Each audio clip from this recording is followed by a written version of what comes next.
Hi అండి, ఇవాళ నేను చికెన్ ఫ్రై చేయాలని పాన్ పెట్టేశాను. ఆయిల్ వేడెక్కిందండి.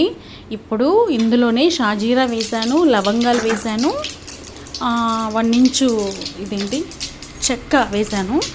ఇవి బాగా ఫ్రై అయ్యాయండి. అయిన తర్వాత 2 ఆనియన్స్ కట్ చేసి పెట్టుకున్నాను. ఈ ఆనియన్స్ కూడా ఇందులో వేసేసానండి. వేసి ఇవి కొంచెం కలిపేసాను. నేను కలిపేసి ఇప్పుడు ఇందులో నేను కొంచెం సాల్ట్, పసుపు వేస్తున్నానండి. సాల్ట్ వేసేసాను. నెక్స్ట్ పసుపు కూడా వేసేసాను. ఇవి 2 వేసిన తర్వాత మిక్స్ చేసుకోవాలండి. బాగా మిక్స్ చేసేసి ఫ్రై చేసేసుకోవాలి బాగా. చికెన్ ఫ్రైకి నేను టమోటాస్ అయితే వేయట్లేదండి, జస్ట్ ఆనియన్స్ మాత్రమే వేస్తున్నాను. యాక్చువల్లీ ఇది బాగా ఆనియన్స్ బాగా డీప్ ఫ్రై అయితే ఈ చికెన్ ఫ్రై అనేది ఎక్సలెంట్గా ఉంటుందండి. కానీ నేను అంత ఫ్రై అయితే చేయలేదు.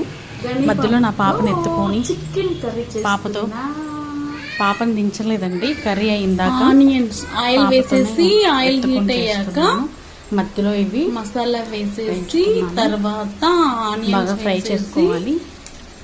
పసుపు సాల్ట్ వేసి బాగా ఫ్రై చేసుకోవాలి. ఆనియన్స్ మధ్యలో గని పాప చూస్తూ ఉంది. జారుతున్నాను అంటుంది, దిగమ్మా అని చెప్తున్నాను. లేదు ఉంటాను అని చెప్తుంది. ఫ్రై అయిపోయాయండి. ఇప్పుడు ఇందులో అల్లం వెల్లుల్లి పేస్ట్ వేసుకోవాలి. అల్లం వెల్లుల్లి పేస్ట్ 1 స్పూన్ వేసాను. ఎందుకంటే నేను 1/2 కేజీ తెచ్చాను చికెను. 1/2 కేజీకి 1 స్పూన్ వేసానండి, సరిపోతుంది. బాగా కలిపేసుకోవాలి. బాగా మిక్స్ చేసేసి 2 మినిట్స్ అలాగా ఆనియన్స్కి బాగా పచ్చి వాసన పోవాలి. అల్లం వెల్లుల్లి పేస్ట్ అప్పుడే కర్రీ టేస్ట్ ఉంటుంది.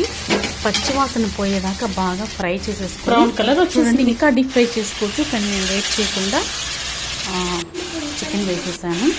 చాలే అనేసి చికెన్ వేసేసి అందులో కొంచెం కారం వేసాను. కారం వేసి బాగా కర్రీ కలిపేసేసుకున్నాను. కలిపేసి నేను మూత పెట్టేసానండి. కొద్దిసేపు అలా వదిలేసేయాలి. ఆ సైడ్ వడ పుల్ల పెట్టే, అంటే అది పడిపోకుండా. ఒక 5 మినిట్స్ తర్వాత చూశాను, కర్రీ బాగా ఫ్రై అయిపోయిందండి. సూపర్గా ఉంది. ఎలా ఉందో టేస్ట్ చేద్దామని చూశాను. నేను వేసిన ఉప్పు, కారం, పసుపు అంతే సరిపోయింది. మళ్ళీ ఏమి యాడ్ చేయలేదు. ఎక్సలెంట్గా ఉందండి. నాకు చాలా బాగా నచ్చింది. పాపకు కూడా టేస్ట్ చేయమని చెప్పాను, ఎలా ఉంది అని చెప్పి. పాప చెప్తుంది సూపర్గా ఉందని చెప్తుంది పాప.